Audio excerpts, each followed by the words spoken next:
Shamar উপসার এই Roger শরীফ এনে আমরা এই বুকাইনগর কিল্লা বুকাইনগর গৌরীপুর ময়মনসিংহ ঢাকা তে এরিয়া বাসাবাড়ি বলা হয়। বাসাবাড়ি রেল স্টেশনও আছে, তেমন শামার উপসার নামে পরিচিত। যে এই যে রজার শরীফ এই যে সামনে আমি এখানে দেখাইছি, এই যে দেখেন কত শত বছর আগে, মানে কি এই যে একটা বট গাছ, এই যে দেখেন এটা একটা অপরিকল্পিত রজার শরীফের পাশে। আজকে দেখবেন আপনারা, আমি ধীরে ধীরে দেখাইছি, আপনারা ফলো করবেন, দেখবেন। কিন্তু এই যেখানে কুকুর শুয়ে আছে, দেখেন এই যে এখানে শুয়ে আছে, যে শাস্তল আছে নবেছে কিনা হয়।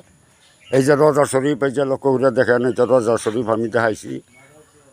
জি, শামার উপসা এই যে পাশে এই যে দেখেন একটা বট গাছ, একটা অপরিকল্পিত, কতগুলা ডাল, বিশাল বিশাল ডাল।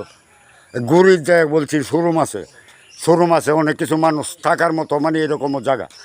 কিন্তু বয়েতে সাব্বিচুর বয়েতে অনেকেই হয়তো থাকেন না, কিন্তু ওদের মধ্যে ভিতরে থাকার মতো জায়গাও রয়ে গেছে।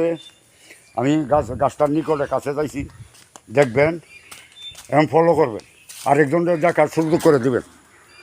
আমরা কিল্লা বুকাইনগর নিজামুদ্দিন আউলিয়ার রজার শরীফের হাফ কিছু সামান্য দূরে, হাফ মাইল মানে অল্প কিছু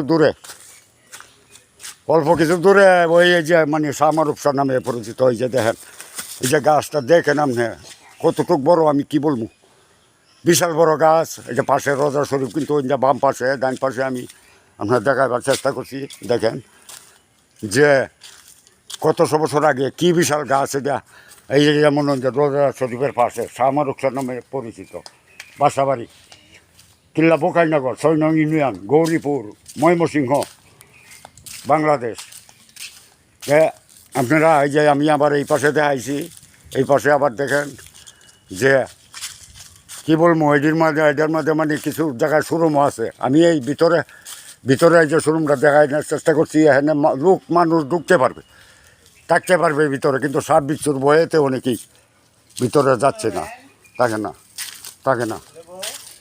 জি, তা এই মনে করুন যে এটা ফলো করবেন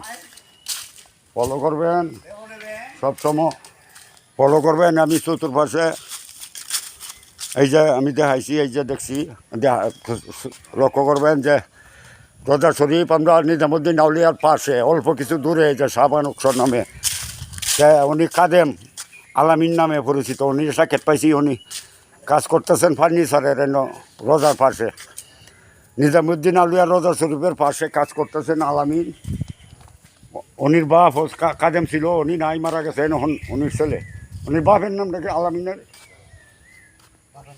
জি কালেক ফকির নামে পরিচিত ছিল। উনি মারা গেছেন, উনির ছেলে এখন আলামিন করে নাম, ওই মাজারে কাদেম।